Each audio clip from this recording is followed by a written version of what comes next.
아침에 저랑 오빠를 학교에 보내신 아빠는 먼저 여관집으로 갔어요.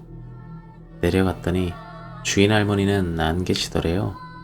새벽에 도망치듯이 집에 가셨다고. 다행히도 여관 아저씨와 대화 끝에 굿을 할 수 있게 되었어요. 그날 주인 할머니 꼴을 함께 보셨으니 할머니가 왜 그랬는지는 아직도 몰라요. 그 뒤로 주인집 할머니를 한 번도 못 봤거든요.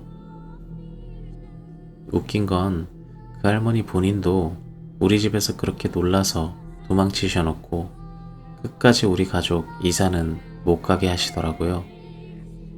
무튼 그날 굿하는 걸 허락받고 아빠는 한시름 놓으셨대요. 그렇게 또 며칠이 흘러갔는데 시간이 가면 갈수록 제 몸이 너무 피곤한 거예요.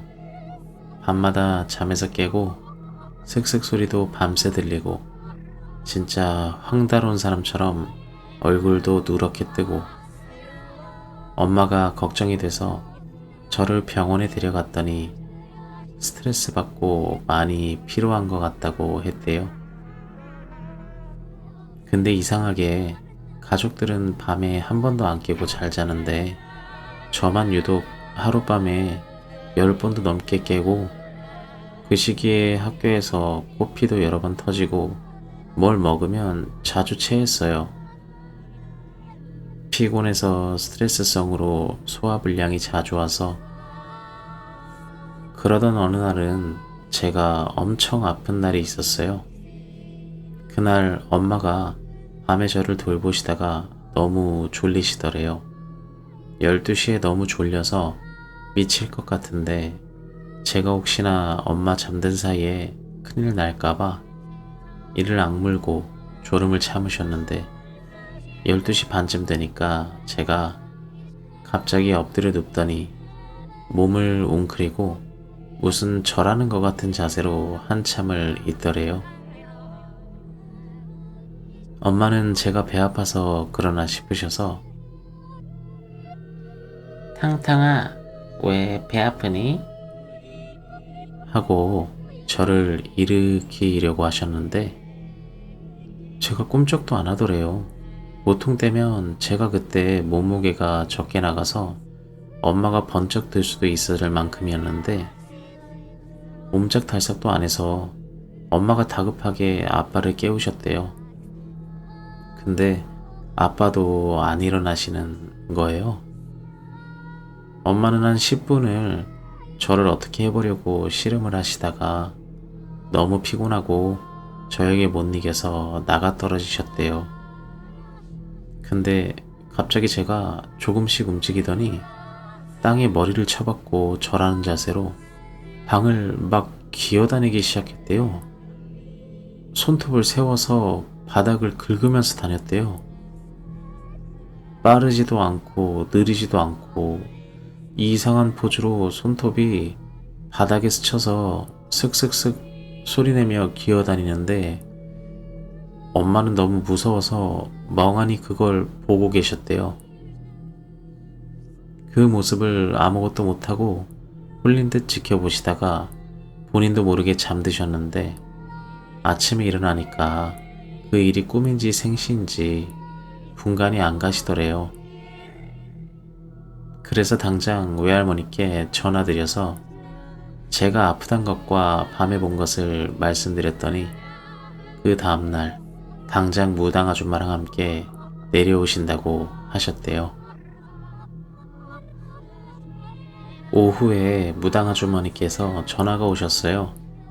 제 안부를 물으시고 아무래도 제가 아프고 하니 오늘 밤은 어떻게 보내야 하는지 요령을 알려주셨대요.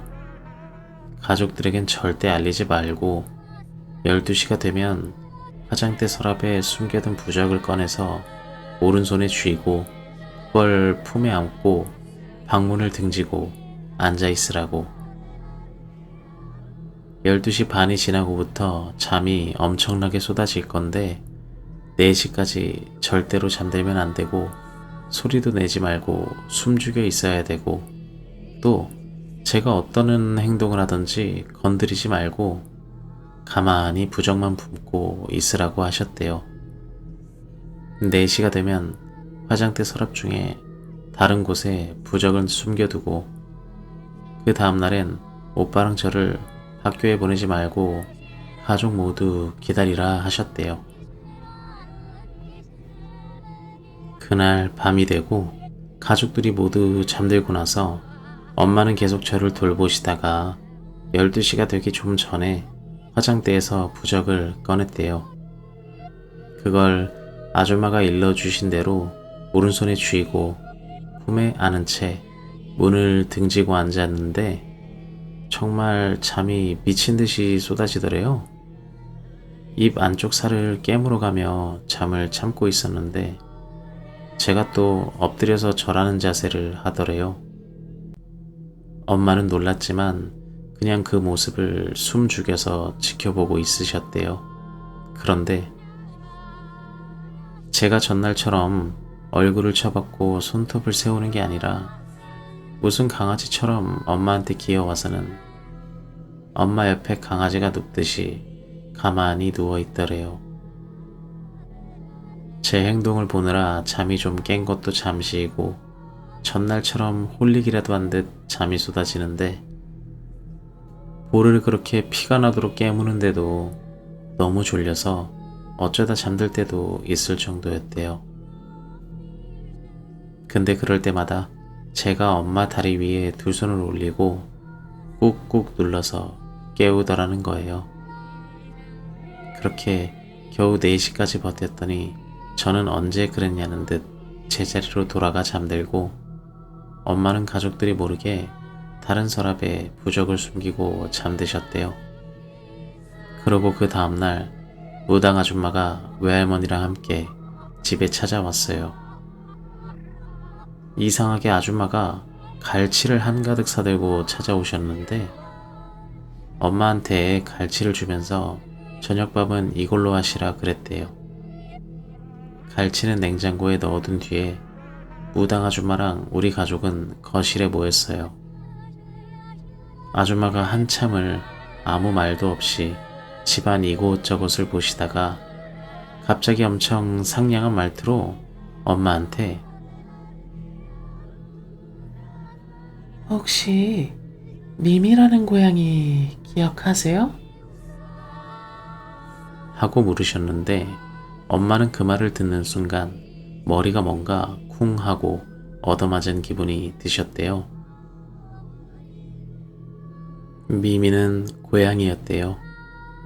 엄마가 중학생 나이쯤 키우던 고양이였는데 미미는 길고양이였거든요. 새끼를 낳다가 새끼는 몸이 너무 약해서 죽고 미미도 거의 죽어가던 걸 엄마가 주워와서 외할머니 허락에 키우셨다는 거예요.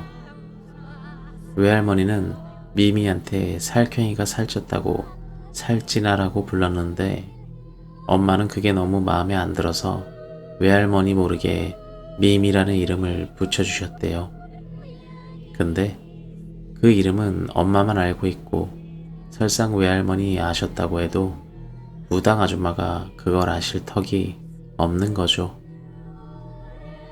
정성 들여서 돌봐서 회복한 뒤로도 거의 10년을 키웠는데 사실상 키웠다고도 할 수 없는 게 원래 길고양인지라 집에 잘 있지는 않았대요.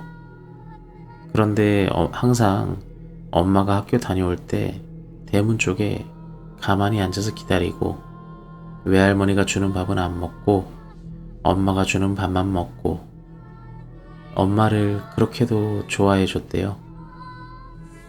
그런데 어느 날부터 안 보였다는 거예요. 장마철이라 비까지 내리는데 고양이가 돌아오질 않으니까 엄마는 며칠을 비 맞으며 고양이를 찾았는데 결국 찾을 수 없었대요. 엄마는 당연히 기억한다고 대답하셨고 무당 아줌마는 뭔가 기쁜지 엄청 좋아하셨어요. 박수까지 막 치면서. 그러고 난 동안 상냥한 말투로 저한테도 괜찮냐고 말을 걸고 뭐 쓸데없이 가족들 하나하나한테 안부를 물으시고 그러시다가 아마 그 고양이였던 것도 같아요. 그러다가 갑자기 원래 말투로 돌아오셔서는 엄마한테 그 고양이랑 전생부터 인연이 아주 깊다고, 여러 번 생을 돌면서도 서로가 서로의 은인이었던 인연인데, 그런데 그 고양이가 지금 딸 옆에 있다고. 안방에서 화장대에 있던 부적은 그 방에 귀신이 들어오면 그 귀신이 자결통을 느끼게 하는 부적인데, 계속해서 달려들면 혼이 완전 사라지게 된다는 거예요. 근데 그 고양이가 엄마와 우리 가족을 지키려고 매일 밤 혼을 깎아먹는 자결통을 견디면서 그 방을 지킨다고 하시는 거예요. 처음 왔을 때 무당 아줌마가 부적으로 괜찮을 거라고 고양이를 설득했는데, 고양이가 끝까지 지키겠다고 그 방에서 옴짝달싹을 안 한다고 하셨어요. 엄마는 그 이야기를 듣고 막 우셨어요. 무당 아줌마는 부적을 없애주고 싶지만 부적 없이는 집에 있는 귀신이 팔뚝만한 구렁이인데, 그 구렁이로부터 고양이는 절대 가족을 지켜줄 수 없고, 떼면 가족이 큰일 날 거라 그럴 수도 없다고 하셨어요. 더군다나 고양이가 가족을 지켜준다고 딸 옆에 있어봤자 귀신이 붙어 있으면 수호령이 아닌 이상 산 사람은 힘들다고. 고양이는 그것을 모르니 오늘은 고양이 혼이 다 갉아먹히기 전에 고양이를 보내주러 오셨다고.